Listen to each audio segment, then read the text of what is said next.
The massive alien warship drifted through space like a metal mountain, its dark hull covered in sharp spikes and glowing red lights. Inside the command center, Fleet Commander Thaxmer stood tall, his black armor shining under the harsh lights. His yellow eyes burned with anger as he stared at the small human colony ship floating helplessly in front of his fleet. "Look at this pathetic vessel," he growled to his officers. "These humans think they can travel through our space without permission." The human ship was tiny compared to the Vorthok war fleet. It carried only families and supplies, moving slowly toward a distant planet where they hoped to build a new home. The colonists had no idea they were about to become the first humans to meet an alien race.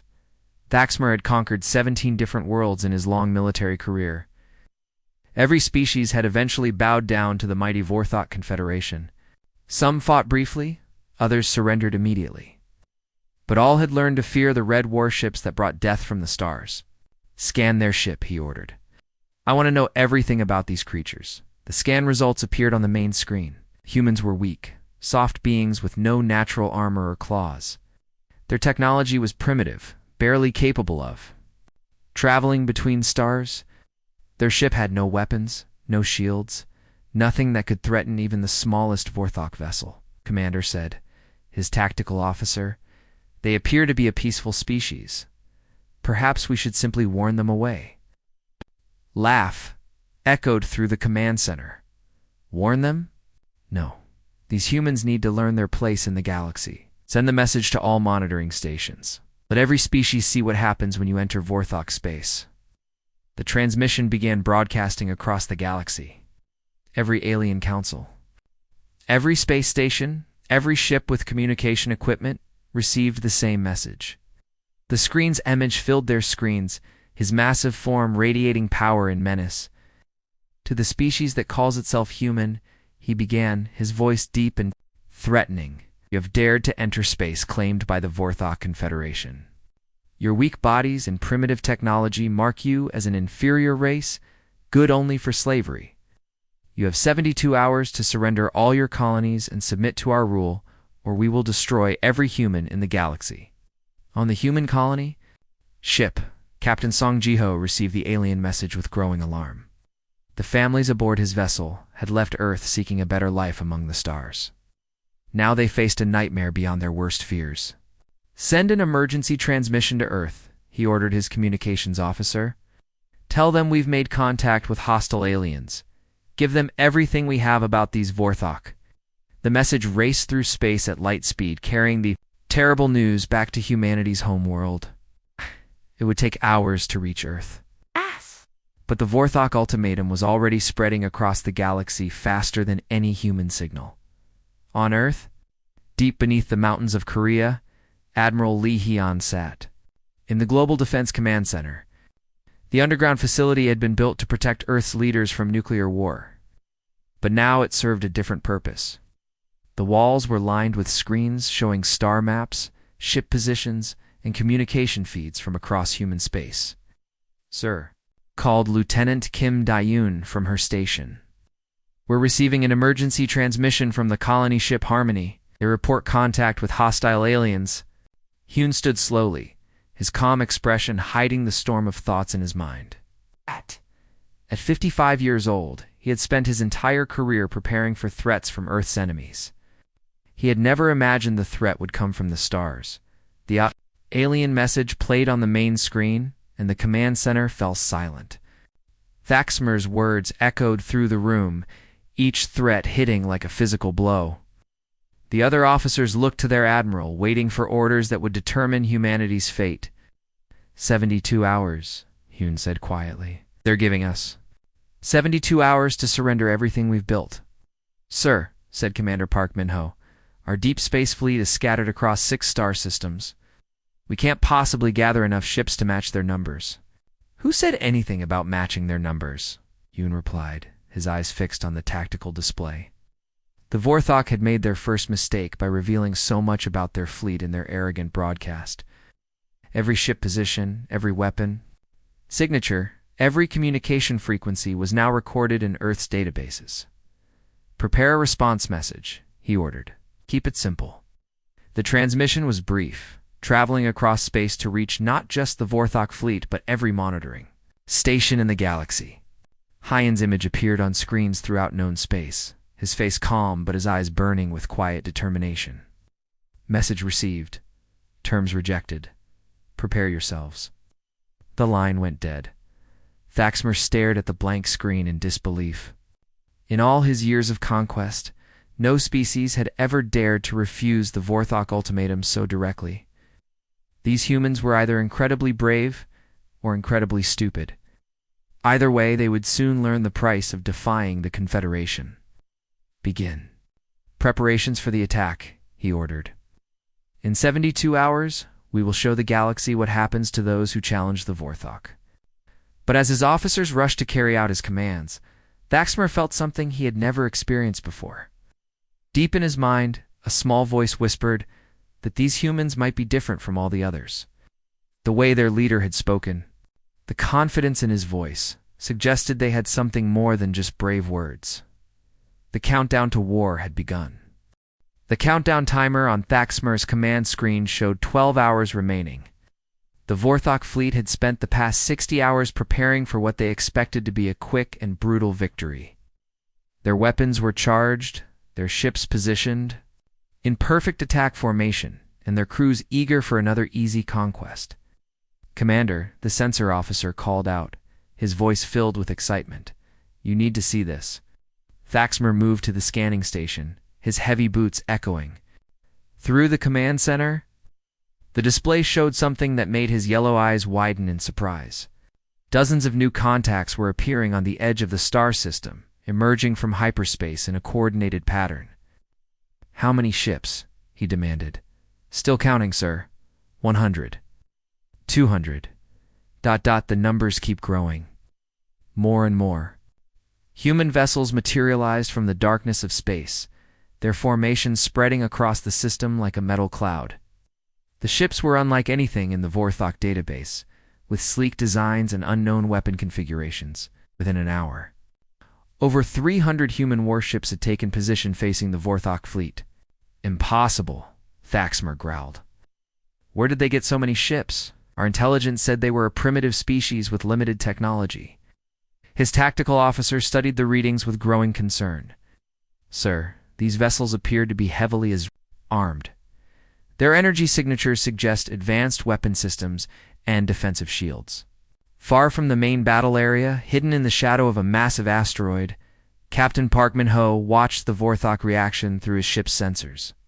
His small stealth vessel was invisible to alien scanners, painted black and equipped with technology that absorbed rather than reflected enemy signals. All decoy units maintained formation, he whispered into his communication device. "Let them see exactly what we want them to see." The 300 ships facing the Vorthok fleet were not what they appeared to be. Each vessel was actually an empty shell, built quickly from scrap metal and equipped with powerful transmitters. Inside each fake ship, computer systems broadcast false signals that made them appear to be heavily armed warships filled with human crews. The real human fleet consisted of only 12 ships, hidden throughout the asteroid field. These vessels were crewed by Earth's most skilled pilots and equipped with experimental weapons that had never been tested in actual combat. While the Vorthok had spent 60 hours preparing for war, the humans had spent the same time studying every detail of the alien transmission.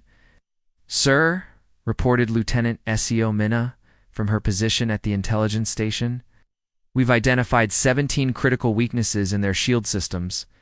Their weapons use a predictable energy frequency that we can counter." Park nodded grimly. The Vorthok had revealed far more than they realized in their arrogant broadcast. Every technical detail, every ship specification, every tactical formation was now stored in human computers and analyzed by Earth's best military minds. "Remember," he told his crew, "they fight with honor and tradition. We fight to survive. There's a difference." Back on the Vorthok flagship, Thaxmer paced the command center like a caged animal. The appearance of such a large human fleet had shaken his confidence, but his pride would not allow him to show weakness in front of his officers. "Prepare all weapons," he commanded. "We attack in 1 hour. No matter how many ships they have, they cannot match the power of the Vorthok Confederation." The alien fleet moved into attack formation, their red hulls glowing with barely contained energy. Each ship was a masterpiece of military engineering, built for maximum destruction and designed to strike fear into the hearts of their enemies. The Vorthok had never lost a battle, and they did not intend to start now. "Open fire," Thaxmer roared. The space between the two fleets erupted in brilliant light as hundreds of plasma cannons fired simultaneously. The Vorthok weapons were devastatingly powerful, capable of melting through the strongest armor and vaporizing entire city blocks. The energy beams raced across the void, striking the human fleet with precision and fury. But something was wrong. Human ships absorbed the attacks without returning fire. Some vessels simply vanished when hit, leaving no debris or explosion. Others continued broadcasting their signals even after taking direct hits that should have destroyed them completely. "What's happening?" Thaxmer demanded, staring at the tactical display in confusion. His sensor officer reported, "We're detecting massive energy expenditure from our weapons, but the damage readings don't match. It's as if we're shooting at ... shadows." The truth became clear as the first wave of attacks ended. The human fleet was still intact, but now their true nature was revealed. The vessels were hollow shells, decoys designed to waste Vorthok ammunition and reveal their attack patterns. The aliens had been firing at empty space, burning through their energy reserves while accomplishing nothing. "Impossible," Thaxmer whispered. "Where are the real ships?"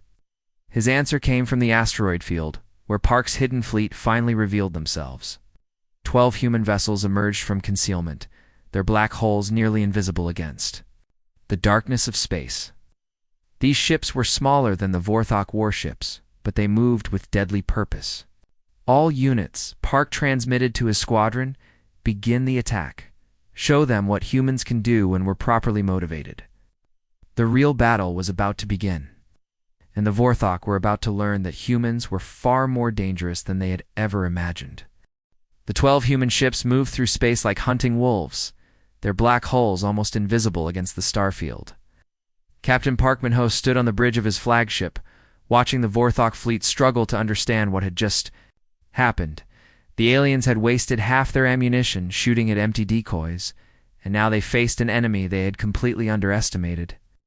"All ships, begin attack pattern 7, Park commanded into his headset. "Remember, they expect us to fight like civilized beings. Let's disappoint them." The human vessels accelerated toward the Vorthok fleet, but they didn't move in the straight lines that military tradition demanded. Instead, they twisted and spun through space, using their smaller size and advanced engines to perform maneuvers that should have crushed any crew inside.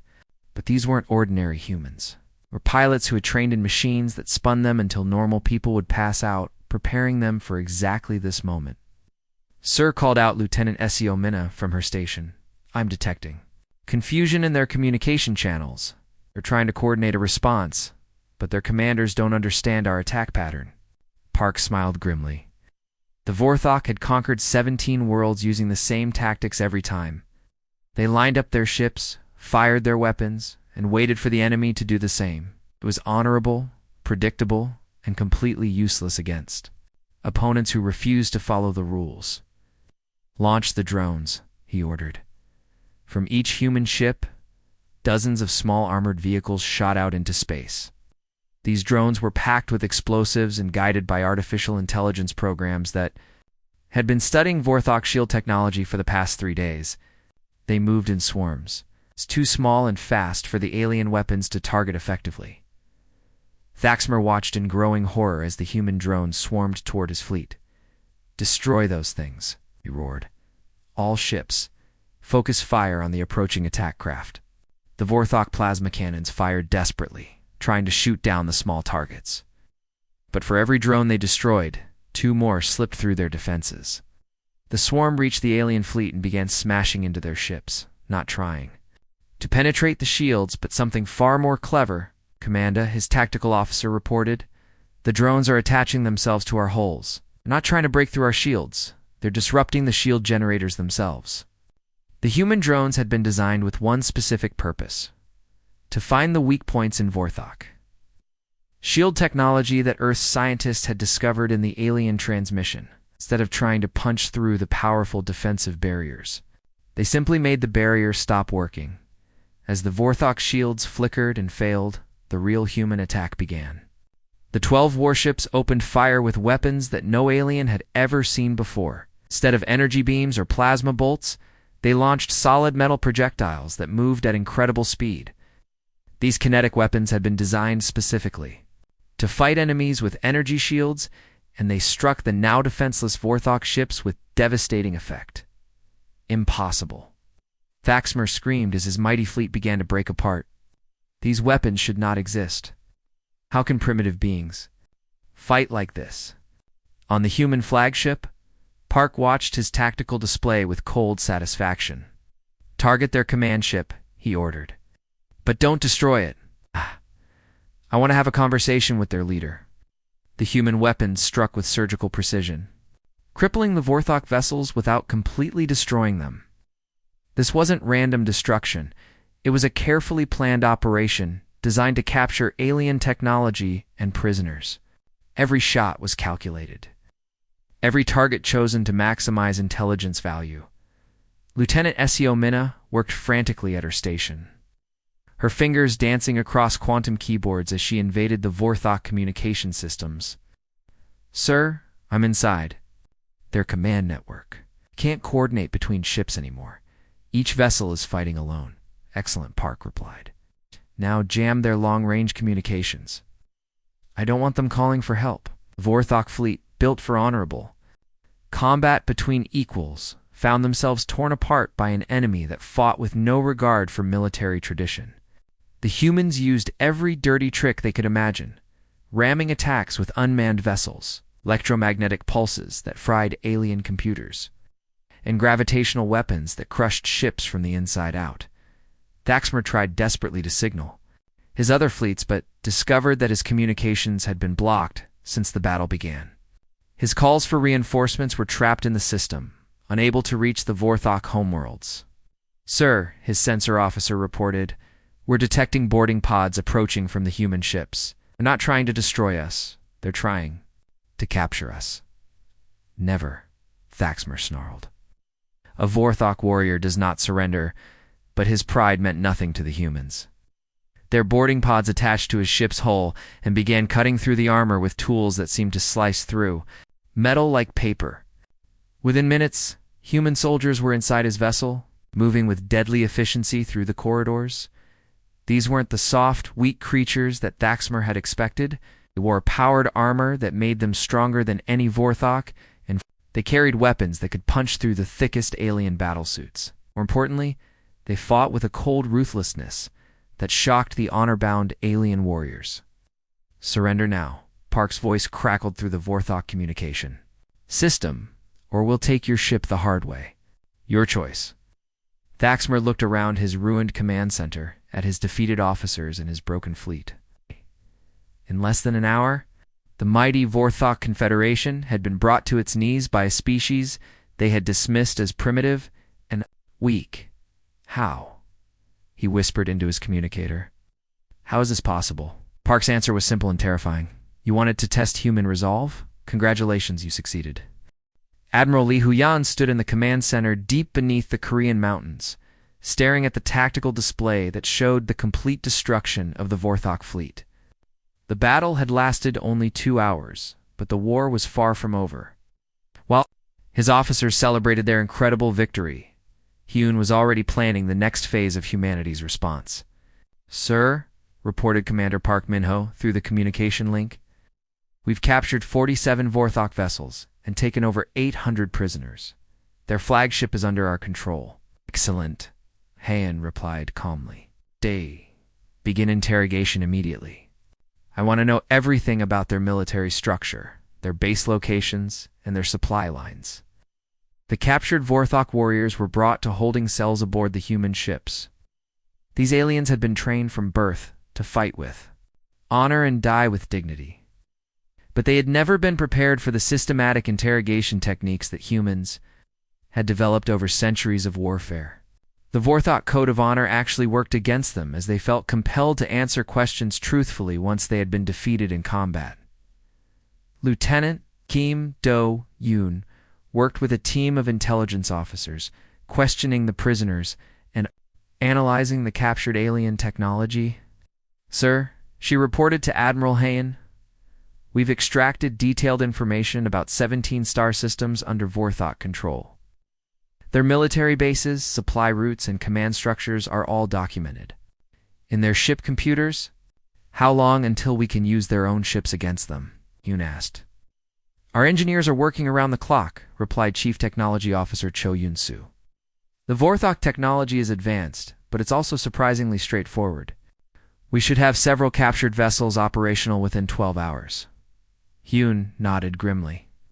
The Vorthok had made their second critical mistake by building their technology for honor-bound warriors rather than security-conscious soldiers. Ships had no self-destruct systems, no encrypted databases, and no protection against capture. Everything was designed for glorious battle, not careful defense. "Prepare the Deep Space Fleet," he ordered.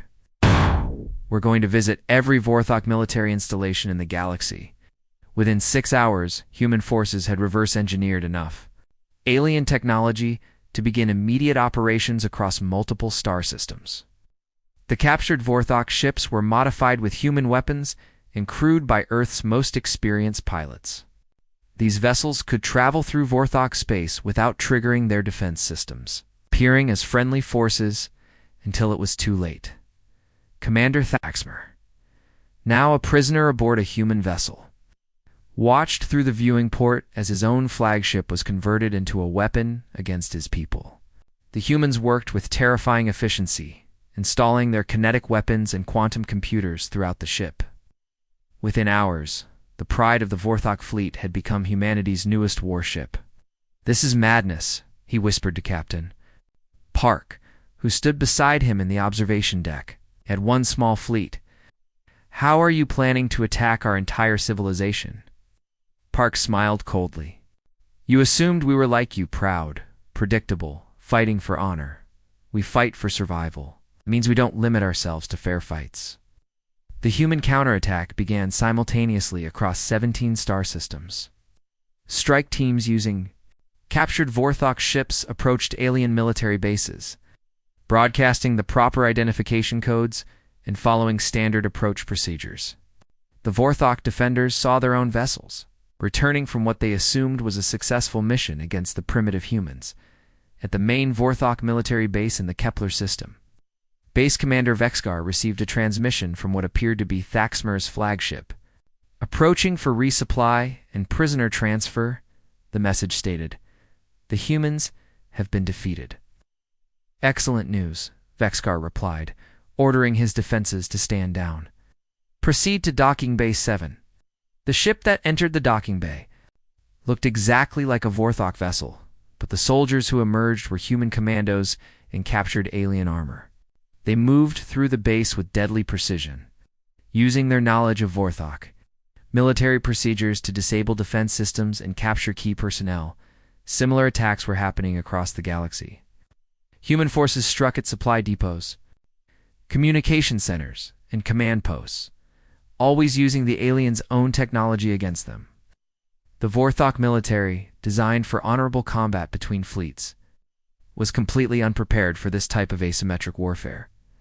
Lieutenant Seo Minna coordinated the electronic warfare aspects of the operation from her position aboard the human command ship.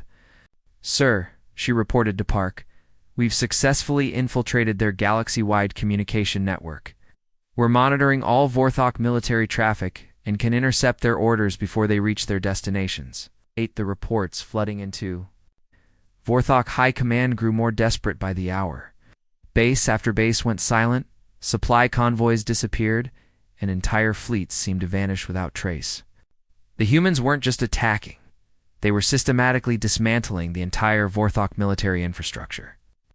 "How is this possible?" demanded Supreme Commander Rathvam, the highest-ranking Vorthok military leader. "We had them outnumbered. 1,000 to 1, sir," his aide reported with a trembling voice. "Intelligence suggests the humans are using our own ships against us." They appear to have captured and converted entire fleets to their cause. The Vorthok High Command realized they were facing something far beyond their understanding. These humans didn't fight like any species they had ever encountered. They used deception, technology theft, and psychological warfare with a skill that suggested centuries of experience in asymmetric combat. "Send a message to all remaining fleets," Rathvam ordered. "Fall back to the home system. We'll make our stand there." But even as he gave the order, he knew it might already be too late. The humans had learned everything they needed to know about Vorthok military operations, and they were using that knowledge with devastating effectiveness. The hunters had become the hunted. 6 months after the Vorthok Confederation's proud declaration of war, their mighty empire had crumbled into scattered fragments. What once controlled 17 star systems now existed only as desperate survivor colonies hiding in the darkest corners of space. The galaxy had witnessed something unprecedented. A species that had seemed primitive and weak systematically destroyed one of the most powerful military forces in known history. Commander Thoxmer stood in restraints aboard Admiral Lee Hyan's flagship, forced to watch as his former command vessel prepared for what humans called a final broadcast. The ship's bridge, once decorated with Vorthok battle honors and conquest trophies, displayed human star charts and Earth military insignia. The transformation was complete and humiliating. "You don't understand what you've done," Thaxmer said to Admiral Hyan, his voice hollow with defeat. "The Vorthok Confederation maintained order in this part of the galaxy. Without us, there will be chaos." Hune looked at the alien commander with cold eyes. "Order built on conquest and slavery isn't order. It's oppression. Galaxy will be better without you." Lieutenant Kim Da-yoon, now promoted to commander after her excellent work during the war, approached with a data tablet. "Sir, we're ready to begin the transmission. All major galactic communication networks are standing by." "Proceed," Hyan ordered. The broadcast began, reaching every corner of known space. The same alien councils that had watched the Vorthok ultimatum 6 months earlier now gathered around their screens again, but this time the mood was very different. Fear had replaced curiosity. Respect had replaced contempt. Hyan's image appeared on millions of screens throughout the galaxy, his calm demeanor and quiet confidence radiating authority. Behind him, the bridge of the captured Vorthok flagship served as a powerful symbol of humanity's victory. "To all civilizations monitoring this transmission," he began, his voice steady and clear, "I'm Admiral Lee Hyan of the Earth Defense Force. 6 months ago, the Vorthok Confederation declared war on humanity and demanded our complete surrender. Today, I announce the terms of their defeat." The alien councils listened in stunned silence as Hyan outlined humanity's demands. The Vorthok military would be completely dismantled, their weapons destroyed, and their conquered territories freed. War reparations would be paid to all species that had suffered under Vorthok rule. Most importantly, human monitoring stations would be established throughout former Vorthok space to ensure compliance.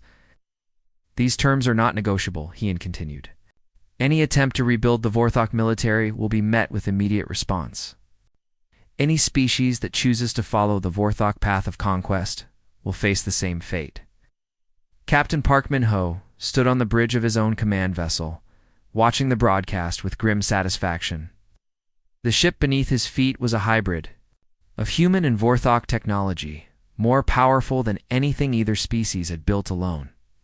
Around him, his crew worked at stations that combined Earth computers with alien engineering, creating capabilities that neither civilization could have achieved separately. "Sir," reported Lieutenant Seo Minna, "long-range sensors are detecting massive fleet movements throughout the galaxy. Multiple species are repositioning their forces away from human space." "Good," Park replied. "They're learning." The message was already having its intended effect. Across the galaxy, military commanders were reviewing their expansion plans and reconsidering their attitudes towards smaller, seemingly weaker species. The Vorthok had been the strongest military force in known space, and the humans had crushed them with embarrassing ease. On the bridge of the human flagship, Thaxmer watched the broadcast with growing despair. "You're making enemies of every species in the galaxy," he warned. "They'll unite against you." Let them try, Ian replied without looking at his prisoner. We've learned everything we need to know about galactic military technology. Any species that threatens humanity will discover what the Vorthok discovered. We don't start wars, but we finish them. The broadcast continued with a detailed presentation of human military capabilities. Hyun showed footage of the battle that had destroyed the Vorthok fleet, demonstrating the effectiveness of human tactics and technology. He displayed images of captured alien bases, converted enemy ships, and the systematic dismantling of the Confederation's military infrastructure. The age of conquest is over, he declared. Species that choose cooperation over domination will find humanity to be valuable allies. Those who choose the path of war will find us to be implacable enemies. Commander Kim Dae-yoon monitored the galaxy-wide reaction to the broadcast from her station. Sir, we're receiving thousands of diplomatic messages. Several species are requesting formal trade agreements, and at least 12 civilizations are asking for defense pacts. Process them all, Hyun ordered. But remember, we judge species by their actions, not their words. The broadcast ended with a simple but powerful message that would echo through galactic history. Park's voice transmitted from the bridge of his hybrid warship carried across the stars. Earth doesn't start wars, but we do finish them. The galaxy had learned a fundamental truth that would reshape interstellar politics for generations to come. Humanity had arrived on the galactic stage not as conquerors or diplomats, but as something far more dangerous, survivors who refused to be victims. As the transmission ended, Axmer looked out at the stars through the viewing port, knowing that his people's age of dominance was over. The humans had proven that pride and honor meant nothing against intelligence, adaptability, and the ruthless determination to protect what mattered most.